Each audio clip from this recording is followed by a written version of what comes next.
descreve lá em Provérbios, falando sobre Jesus Cristo, falando que ele era a sabedoria personificada. Então, o Logos era Cristo como sabedoria personificada. A sabedoria, e essa sabedoria estava na criação. Por quê? Porque toda ação ela vem através de uma reação. E a reação da criação surgiu porque havia um intelecto, havia um conhecimento, havia um norte, uma diretriz que vem do Pai. Mas o Filho, a fonte da sabedoria, executa. E o Espírito é aquele que seria o ativador dessa sabedoria. Está ativando a ação dessa sabedoria.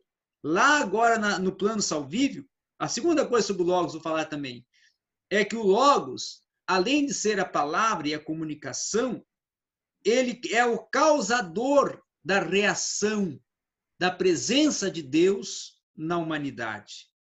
Terceiro, o Logos é a comunicação, porque é Deus se comunicando com o mundo, com a humanidade. Quarto, o Logos é a própria história. Por que o Logos é a própria história? Porque a história, para surgir, ela surge a partir de um fato.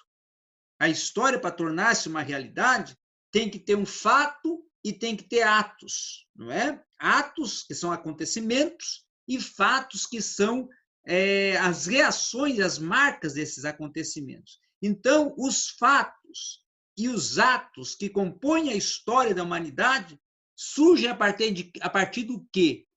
A história começa a partir do quê? A partir de Deus.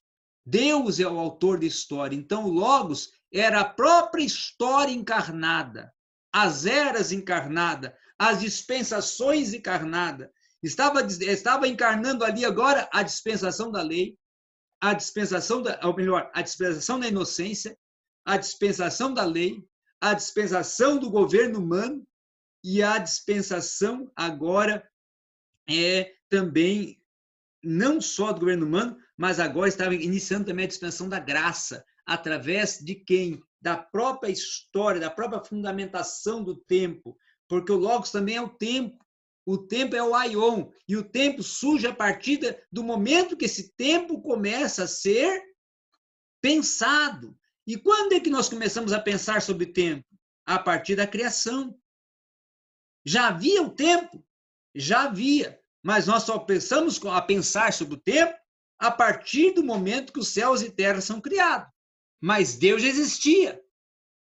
Sendo que Deus já existia, porque antes que as coisas viessem a ser formadas, ele já era, o tempo já existia. Mas o tempo só é pensado para nós, no aspecto histórico, a partir de Deus. Então, o Logos era o tempo, o Kairos, tempo de Deus, manifestado agora na Terra. A história está começando como se fosse uma renovação da história, uma reconstrução da história.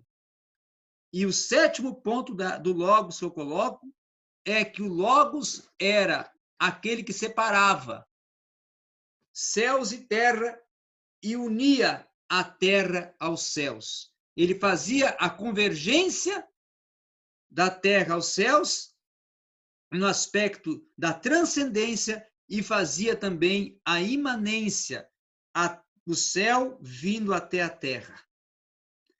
E agora, por que então ele, quando vai se despedir dos seus discípulos, lá em João 14, ele diz: convém que eu vá, mas não vos deixarei órfãos. Eu vos enviarei. Esse enviar, o termo ali original é doar, é entregar.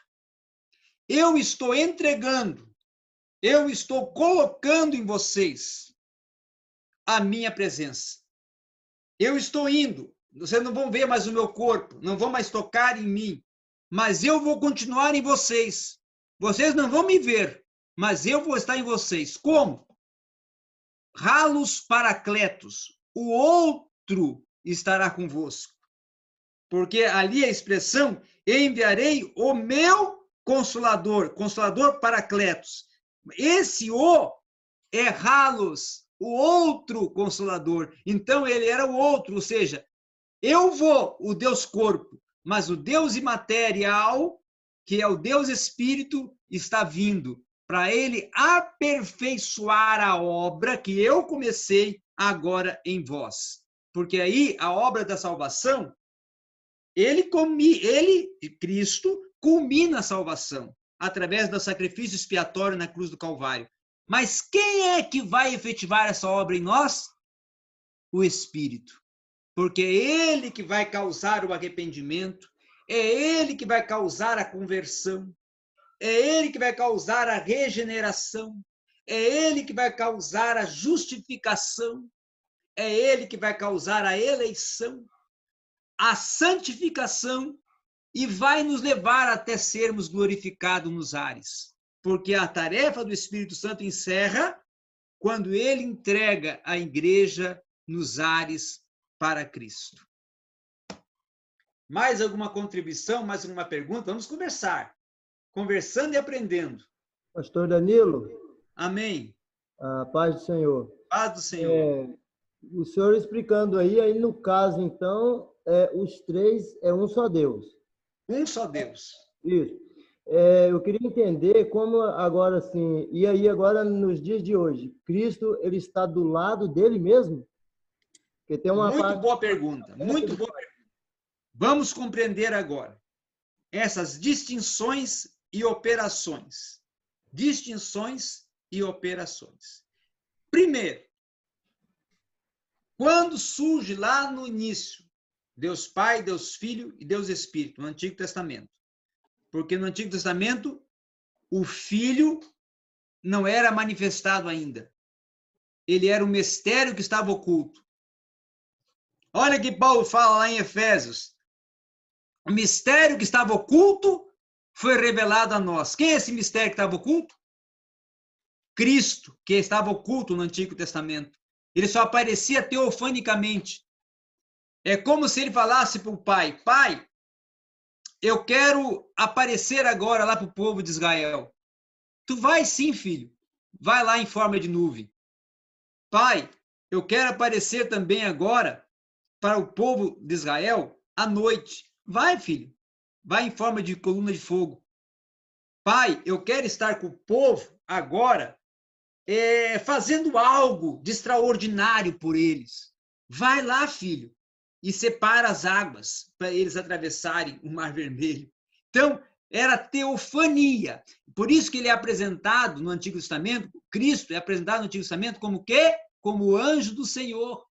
Porque teofanicamente, ele manifestava-se teofanicamente. Mas no Novo Testamento, ele materializou. Ele tornou-se revelado, tornou-se visível. Então, agora, depois que ele ascendeu aos céus, no momento da sua ascensão, ele voltou para a glória que lhe pertencia. Ele voltou para a glória que lhe pertencia. Quando ele ressuscitou, ele já ressuscitou em unidade, em uma biunidade de estrutura corpórea. Por isso que nós defendemos a hipostasis. Ele era divino e humano.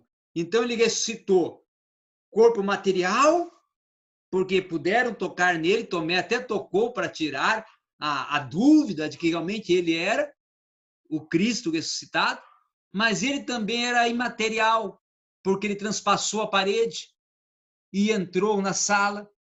Ele esteve oculto para os discípulos no caminho de Emaús, mas depois se fez revelar. Então, ele já, quando ressuscita, ele ressuscita corpo de glória, mas corpo material também. Por quê? Porque havia uma hipostasis, uma unidade corpórea de divino e humano. Humano, divino. Ele era o Deus-homem, o homem-Deus, o Deus-homem, o homem-Deus. Agora, quando ele ascende aos céus, na ascensão, ele retorna para a glória e para a condição que já lhe pertencia, que era o qual? Deus Pai. Então, agora ele está à destra do Pai e está com o Pai. Por quê? Porque ele agora é o mediador. Olha o que está escrito aí em Hebreus. Ele é o sacerdote segundo a ordem de Melquisedeque, porque ele é o único que pode mediar junto ao Pai por nós. Porque ele entrou, olha Hebreus 9 e Hebreus 10, porque ele entrou num tabernáculo não construído por mãos humanas, mas celestiais, e apresentou-se ao próprio Deus como sacrifício, ele próprio sendo seu sacrifício, e oferecer sacrifício ao Pai, na presença do Pai, e estando na presença do Pai, pode interceder por nós, porque está junto ao Pai. Então, ele é o mediador da salvação. O Espírito executa, está agindo a salvação, mas quem está executando a salvação hoje ainda é o Filho, porque ele está mediando por você. Ele está intercedendo por você. Hebreus capítulo 9 até Hebreus capítulo 10 falam, Hebreus 7, 8, 9 e 10 falam do sacerdócio de Cristo. E um dos elementos do sacerdócio é mediar, ser o mediador de Deus com o povo. Então, hoje, quem é o nosso sacerdote? Cristo, que medeia, que faz a intermediação entre nós, humanidade, nós, os salvos, nós, o seu povo, para com o Pai Deus. Ele é o nosso mediador, é o mediador da salvação. Né? Paulo fala também em Timóteo que ele é o mediador da salvação. Paulo apresenta e articula como Cristo, como mediador de tão grande salvação.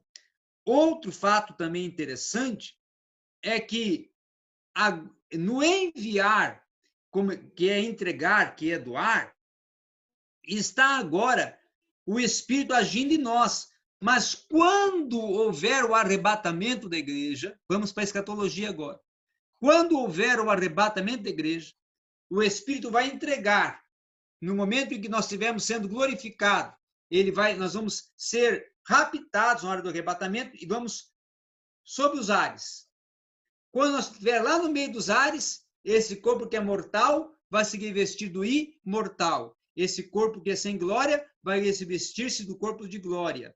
Esse corpo que é corruptível vai se vestir de um corpo incorruptível. Nesta hora, o Espírito está encerrando a sua atividade, a sua obra. Mas continua agora, por quê? Porque agora ele vai voltar para a posição que ele era desde o princípio, que está lá na Trindade, o agente. Só que agora não precisa de um agente. Por quê? Porque agora a igreja que o agente estava formando, que o agente estava capacitando, que o agente estava purificando, já está com o Pai, já está com o Filho, já está com Deus. Então, o que acontece? Agora, lá a Trindade no céu, o Pai está e o Filho está lá. O Filho à destra do Pai. Mas não quer dizer que existe lá três pessoas, que você vai ver o Deus Pai, Deus Filho, Deus Espírito. Não. É um só em três operações.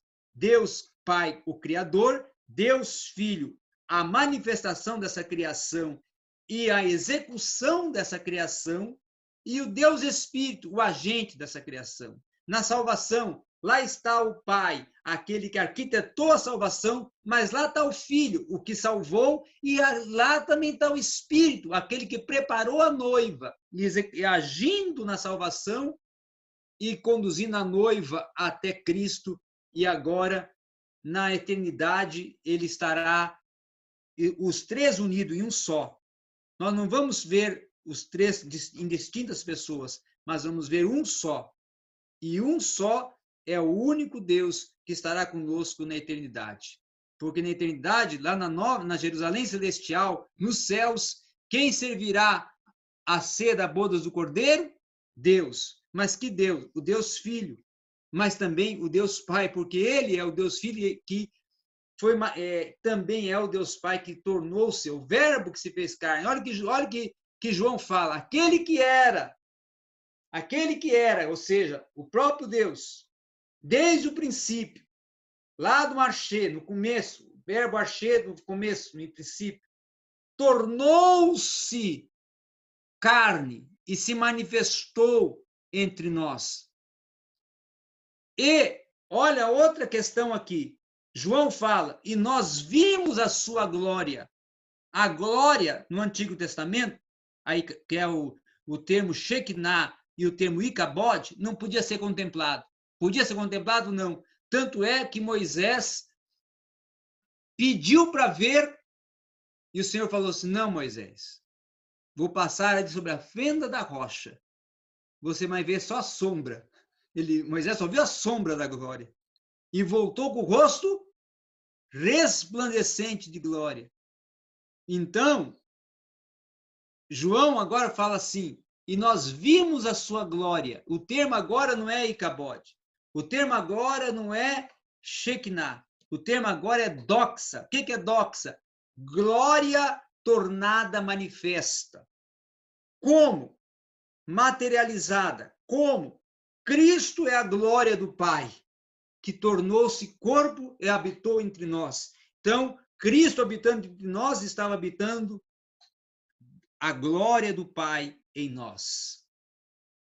Por isso que o Espírito Santo também é o Espírito de glória. Ele é o Espírito de verdade, ele é o Espírito de sabedoria. Olha, Isaías 11:1. Vamos abrir aqui Isaías 11:1, que até eu ia ler antes de iniciar a aula e acabei não lendo. Isaías 11:1 e 2. E sairá um ramo do tronco de Jessé, e um renovo se brotará das raízes dele. Quem é o renovo? Cristo. Cristo é o renovo. Agora, olha o versículo 2. E o Espírito do Senhor repousará sobre ele. Então, ele é o Espírito de Deus aqui, que estará quem? No renovo. Por quê? Porque Deus está no renovo, porque Deus é o renovo. O Espírito de sabedoria, o Logos, o Espírito de entendimento, o Logos, o Espírito de conselheiro, o Espírito Santo é conselheiro, também está ligado o termo conselheiro com paracletos, e também Espírito de poder, conselho e poder, Espírito de conhecimento cognitivo, que concede o entendimento, o conhecimento, o discernimento, e de temor do Senhor, que concede a nós o temor, que concede a nós a prudência, que concede a nós a obediência, e assim vai. Eu vou dar um intervalo, porque foi me informado que é 8h30, falta 2 minutos, dá tempo de uma pergunta ainda. Professor? Pastora Luciene. Sim. Então, assim, seria... Só um minutinho, nós estamos com 2 sons aqui, só um minutinho. Professor, o pastor, é um prazer, né, estar com vocês, com o senhor nessa aula maravilhosa. Eu e meu esposo estamos aqui, mostra a nossa carinha. Estamos aqui deliciando com essa aula. No caso do versículo de 1 Pedro 3, né, do 21 e que completa no 22, quando diz, né, que subiu ao céu e está à direita do Pai, a ele estão sujeitos anjos, autoridades e poderes. Seria para nossa compreensão dentro da a Bíblia trabalha que o Glaucio fez? A Bíblia trabalha com linguagens, com algumas linguagens para tornar compreensível a nós, inteligível a nós. Quando ocorre a tradução de um texto, o tradutor vai procurar o termo ou a expressão que torna mais inteligível, compreensível a terminologia. Então, ali, justamente, na tradução, quer dizer o quê? Que, olha, existe pessoas, mas as pessoas são um. O Pai é Pai, o Filho é Filho, o Espírito é Espírito, mas os três são um. Vai ter uma aula que eu vou dar só sobre a Trindade, não é? Hoje eu estou dando só, na verdade, hoje, irmãos, eu estou aqui conversando, não começamos a aula ainda. Eu estou só aquecendo as minhas traqueias para daqui a pouquinho nós começar a ter aula. O fogo vai descer do céu. Vai descer do céu. Eu sou que nem o pastor Luiz, sou meio sinestésico. Daqui a pouquinho eu pulo da cadeira, eu sou meio sinestésico, irmãos. Todo mundo filho do pastor Luiz, todo mundo também faz isso. Então, Amém. seria, porque foi o que veio ao meu espírito, né? É que seria Isso. para a nossa compreensão, ajudando Isso. na resposta para o nosso irmão Glaucio, que fez a pergunta, se no É. caso, seria ele do lado dele mesmo. Não tem como ele estar do lado dele mesmo, porque ele mesmo é o pai e ele mesmo é o filho. O autor e teólogo, quem até quiser adquirir um livro bom sobre o Espírito Santo, Michael Horton, Redescobrindo o Espírito Santo. Esse autor aqui, ele fala o seguinte, ele fala, olha, o pai é o que organiza, é o que dá ordem, é o que arquiteta, é o que planeja, mas o filho é o pai executando, o filho é o pai intervindo, o filho é o pai fazendo com que essa ordem, com que esse plano se torne real.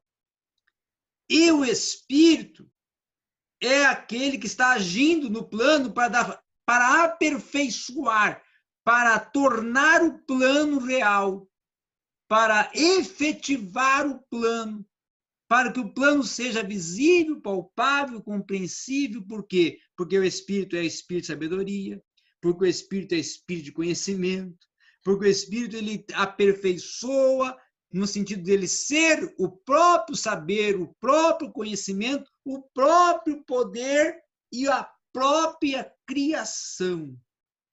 Pastor Danilo. Obrigada. Pastor? Pode falar, pastor.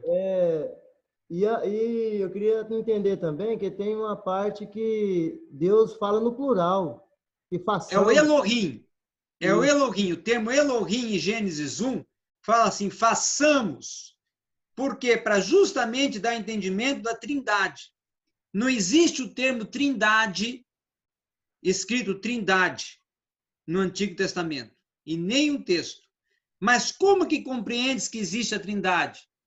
Através justamente da expressão façamos, que é a terminologia Elohim. Lá no Gênesis 1, não existe o termo Iavé, que é Deus no Antigo Testamento. Existe o termo Elohim, que é deuses, ou seja, Deus Pai, Deus Filho, Deus Espírito, mas um só. Nós não podemos cair no erro do triteísmo. O que é o triteísmo? Triteísmo é uma heresia que surgiu na época do terceiro século, tá? Após o primeiro século da igreja, nós temos o segundo século, que inicia os pais da igreja, né? E no terceiro século, quando já está o período dos pais capatócios, surge uma teoria que é herética, que era o triteísmo, que defendia o quê? Que havia três deuses distintos.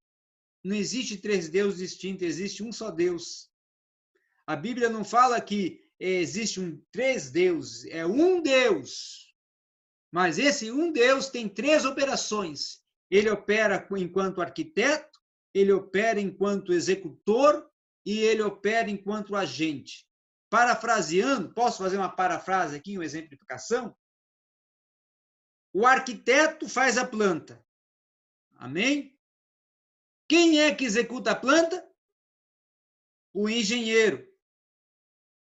E quem é que torna essa execução da planta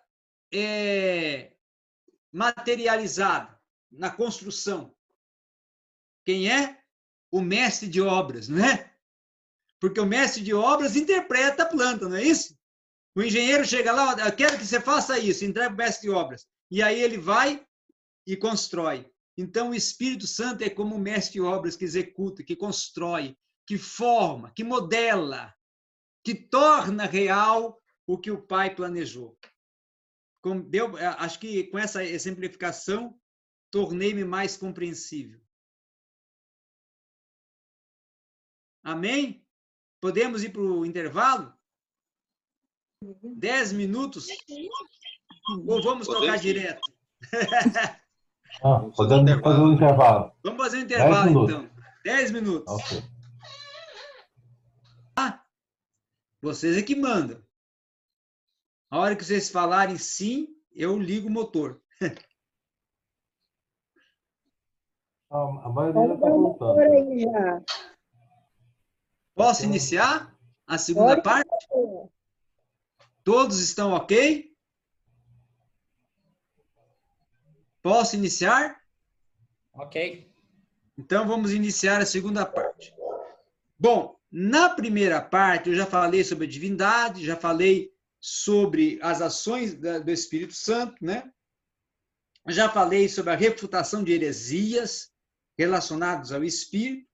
E também agora eu quero falar, no início dessa aula, sobre a dependência da igreja e esclarecer sobre os segredos, ou esclarecer a amplitude do aspecto ou do termo ministério, para depois entrarmos na ação do Espírito Santo no Antigo Testamento, Novo Testamento, e aí eu tenho um presentinho para vocês que eu vou oferecer daqui a pouquinho, que aí você esteja com a caneta na mão, um papelzinho, porque eu vou daqui a pouquinho, quando nós estivermos falando sobre o Espírito na Bíblia, e nós chegarmos lá no Novo Testamento, eu vou apresentar a ação do Espírito do capítulo 1 até o capítulo 28 de Atos. Como que ele atuou em cada um daqueles capítulos. Para nós podermos entender a dependência da igreja no Espírito e a importância do Espírito na igreja. Para nós termos essa compreensão. Bom, vamos então iniciar. Me permita interromper, antes do senhor avançar mais um pouquinho, senão eu vou ficar com essa pergunta, essa dúvida na cabeça e não vou concentrar no próximo item. Eu já entendi a questão, as diversas formas de ação do Espírito Santo, o sopro trouxe a vida e tal. Então, enquanto criatura, eu recebo a vida através do sopro, Espírito Santo. E enquanto nova criatura, ele já está habitando e eu preciso motivar essa ação do Espírito Santo em mim, ou ele está externo, eu tenho que convidá-lo a habitar em mim. Como que é essa questão da criatura e a nova criatura? Muito importante essa pergunta, inclusive é um assunto que eu ia ser tratado agora quando trabalhava o Espírito na vida da igreja, né? E o Espírito na vida de Jesus. Aí o senhor já fala junto, então. Eu vou ficar atenta. Vou falar na hora, porque eu estou seguindo a sequência do que está no livro, né? É um esboço do plano de ensino, não é? A minha coordenadora está aí assistindo, eu não posso falhar o plano de ensino, senão ela me puxa a orelha. Beleza, obrigada. Muito bem, então vamos em frente. Aqui eu vejo, agora, a partir do 1.5, mostrar a dependência da igreja, tá? E esclarecer os segredos do ministério. Mas antes, eu quero falar sobre as ações do Espírito Santo a partir dos livros históricos, que eu falei do Pentateuco, né? Mas não falei dos espíritos históricos e falei dos livros proféticos, tá? Nos livros históricos, principalmente no livro de Juízes, a ação do Espírito Santo, nós vamos ver muito visível, porque no próprio livro de Juízes diz que o Espírito se apoderou de Gideão. Então o Espírito, ele concedeu esse poder, essa capacidade de Gideão desenvolver a atividade dele como juiz sobre Israel. E o Espírito também trouxe força, né, para Sansão, né? O Espírito do Senhor foi sobre Sansão. A expressão esteve sobre Sansão, concedendo essa força, esse poder. Lá agora, nos livros proféticos, o Espírito do Senhor era sobre os profetas, porque o Espírito, ele é o Espírito da profecia. Então, a mensagem de Deus aos homens, ela vem através do Espírito. Por isso que existe o termo theopneustos, o sopro de Deus, que é o termo utilizado por Paulo em 1 Timóteo 3,16, falando que toda escritura é divinamente inspirada por Deus, né? Inspirada através de quem? Do Espírito Santo, é inspirada pelo Espírito Santo, ou seja, lá em 1 Pedro também fala, 1 Pedro 1, 21 e 19 até 21, fala que o mesmo Espírito que falou pelos profetas, né? O Espírito da profecia, né? E esse Espírito, então, ele é aquele que falava, que comunicava-se através dos profetas. Então, dá uma compreensão de que o profeta era um canal, mas quem profetizava era o profeta, mas quem concedia a profecia, o Espírito. Porque o Espírito estava sobre o profeta para lhe conceder a condição de ser a mensagem vocálica dessa profecia, o transmissor dessa profecia. E quando ele recebia, como receptor da profecia, quem estava transmitindo essa profecia para ele, fazendo essa profecia tornar-se compreensível, inteligível, era o Espírito Santo, revelando a mensagem de Deus para o seu povo, a qual o profeta iria transmitir. Lá agora no Novo Testamento, antes de entrarmos no Novo Testamento, nós temos os 400 anos de silêncio, que é justamente o período interbíblico, o período que Deus fica 4 séculos de silêncio, os 4 séculos do silêncio de Deus, em que Deus não fala ou não se comunica com o povo de Israel. Quando ele volta lá e inicia a nova aliança, ele inicia se comunicando através de João Batista, porque João Batista é aquele que haveria de preparar o caminho, né?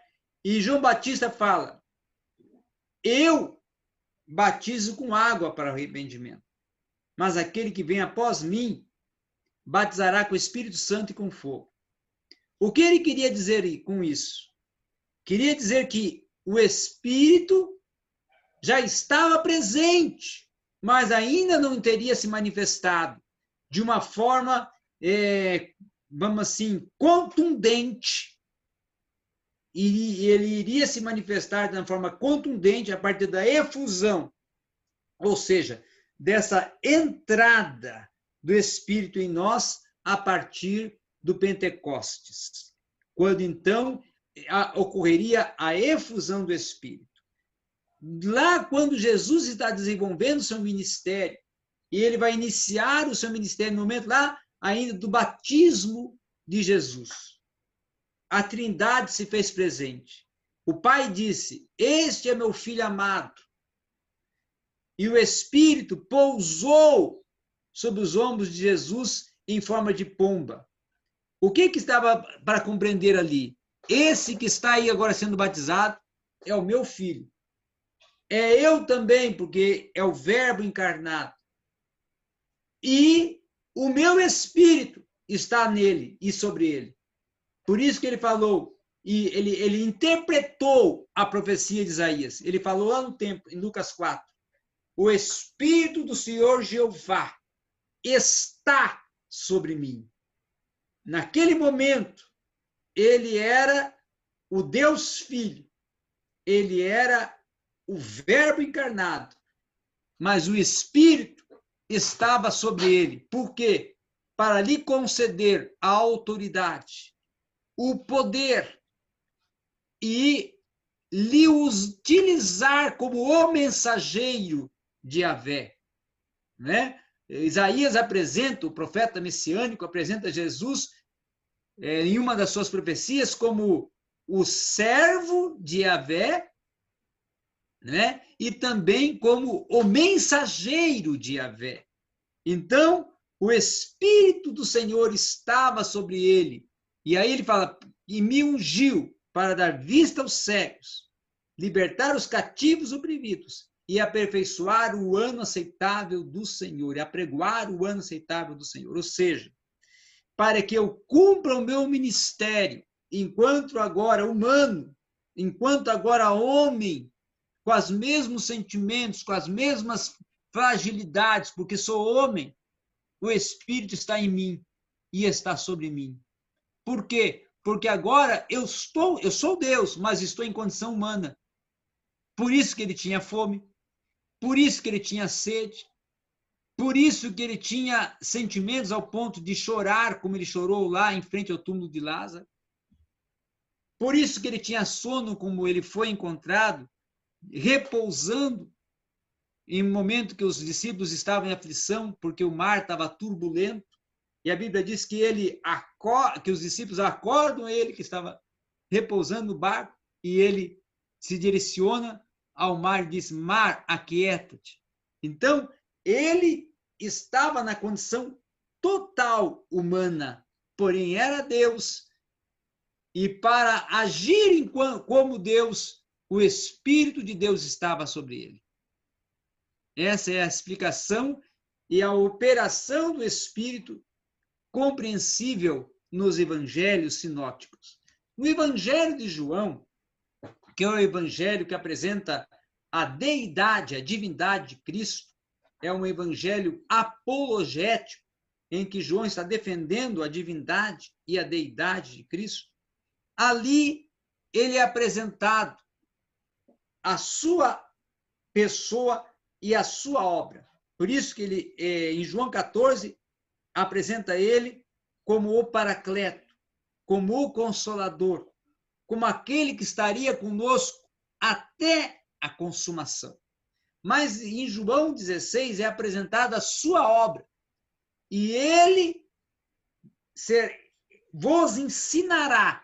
Então, ele vai ser o mestre. Porque Cristo era o mestre, o didáscalos mu, mestre por excelência. Agora, Cristo não está mais presente entre nós. Então, quem é o nosso mestre agora? O Espírito. Por isso que ele diz, e ele vos ensinará. Mas ele, além de ensinar, ele também é o guia. E ele vos guiará. Mas ele também vai guiar a quê? A verdade. Porque ele é o próprio Espírito da verdade. Existem os títulos do Espírito, que é uma aula que eu vou dar à frente, que aí vamos aprender que ele também é o Espírito da verdade. Né? Então, e vos guiará a toda a verdade. E ele convencerá o homem do juízo, do pecado, da justiça e do juízo. Do pecado, da justiça e do juízo. Então, essa é a função dele, convencer. Agora, qual é a obra dele na salvação? Vamos agora chegar aí aonde a irmã perguntou. A obra do Espírito na salvação. Primeiro, ele convence o homem do pecado. Ele traz o homem à consciência, ao entendimento da sua condição de pecado, de pecaminosidade, de iniquidade. Ele agora causa no homem o que? A metanoia, o arrependimento. E esse arrependimento é a conscientização e também não só a conscientização, é o reconhecimento que o homem tem, que está na condição de pecador e só pode vencer o pecado através da ação de Deus em sua vida. Então, ele arrepende-se desse pecado. Ele confessa o pecado e arrepende. Mas essa confissão do pecado vem por quê? Porque o Espírito lhe convenceu do pecado. Então, o Espírito convence ele do pecado para que ele confesse o pecado após o arrependimento. E após ele confessar o pecado, agora vem o novo nascimento. E aí, aquilo que Jesus está explicando, a aula que Jesus está dando para Nicodemos.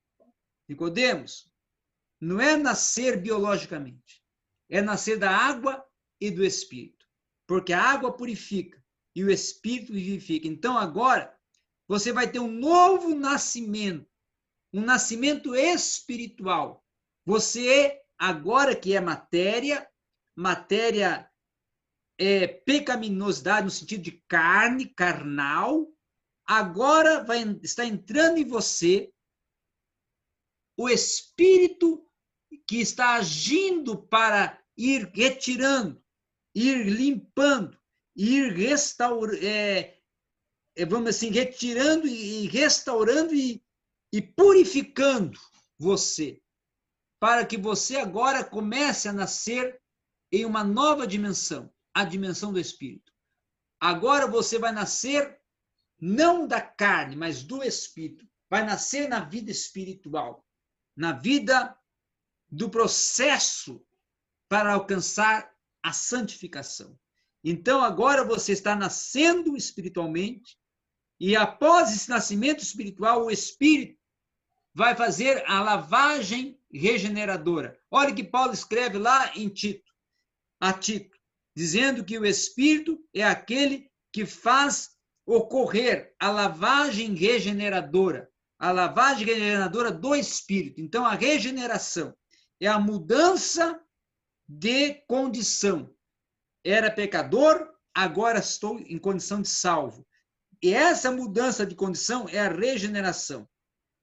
Estou mudando, está havendo uma mudança, uma metanoia de vida carnal, de vida pecaminosa para a vida de salvação, vida espiritual, vida de busca de uma separação. Por isso a santificação é progressiva. Ela inicia lá na regeneração, quando eu começo a ser... o termo santo é ragios, que significa perfeito. Então, eu começo a ser aperfeiçoado, começo a me ir tornando perfeito a partir da regeneração. Quando a minha carne vai morrendo e o meu espírito, o Espírito de Deus vai nascendo em mim. A minha vida pecaminosa vai morrendo e minha vida espiritual vai nascendo. Depois dessa regeneração, eu sou justificado, porque o Filho, Jesus, me justificou pela fé. Nenhuma condenação há para os que estão em Cristo Jesus. E depois, em Romanos 8:2, porque o Filho nos justificou, nós temos a paz, né? Porque Ele nos justificou, nós temos paz com Deus. Essa justificação é a efetivação de tornar-nos justos. Ele está tornando-nos justos. É como se tivéssemos ido e estávamos agora perante um tribunal. Deus é o juiz, o Filho, Cristo, é o advogado e o Satanás é aquele que estaria como o promotor nos acusando. E o Espírito agora chega e fala, justificando, intercedendo junto ao juiz, dizendo que agora não existe mais nenhuma condenação. Por quê? Porque o pecado que estava nele foi pago na cruz do Calvário. E ele agora nasceu de novo, e ele agora foi justificado, foi tornado justo, foi absolvido de toda a pena, de toda a condenação do pecado que estava sobre ele. E aí depois ele é tornado eleito, separado, tornado pertencente a Deus através da ação do Espírito, porque é o Espírito que introduz ele no corpo. Ele é introduzido no corpo, porque existe o batismo no Espírito Santo e o batismo com o Espírito Santo. O batismo com o Espírito Santo é o poder, o revestimento, a efusão do Espírito. E o batismo no Espírito é ele nos entrando, nos introjetando, nos adicionando, nos incluindo, nos inserindo no corpo de Cristo, a igreja. Nós somos inseridos no corpo de Cristo através do Espírito Santo. Depois, nós vemos também o processo da santificação, que é o penúltimo estágio, o sexto estágio, o sexto degrau, que é lá o escritor da carta aos Hebreus declara que sem a santificação ninguém verá o Senhor. Quem é que nos santifica? O Espírito Santo. Porque é ele, o santificador, é ele que vai nos separar totalmente, né? Que é o termo hagios, separado totalmente, para nos tornar perfeito, aperfeiçoado, totalmente puro, totalmente apartado apartado do pecado, declarado e visivelmente puro, santo na presença de Deus. E aí vem a glorificação, que é o último estágio da salvação, que é o Espírito Santo agora me levando como salvo à última etapa da salvação, que é esse corpo material ser revestido de um corpo de glória e eu ir para a eternidade, para vivenciar a última etapa, a dimensão, a amplitude da salvação. Que a amplitude da salvação é a vida eterna, mas a vida eterna se efetiva a partir do momento em que eu estarei na eternidade. Entrarei na eternidade, nos ares, quando o meu corpo, que é matéria, se torna imatéria ou imaterial, que um corpo que é sem glória se torna um corpo de glória, que aí ocorre a glorificação. Então, essa é a ação do Espírito no processo ou na obra da salvação. Agora, eu vou apresentar para vocês o Espírito Santo na dependência, a dependência da igreja, da obra e da ação e da intervenção do Espírito Santo. E também depois eu vou falar o Espírito Santo no ministério, tá? E explicar o que é o ministério.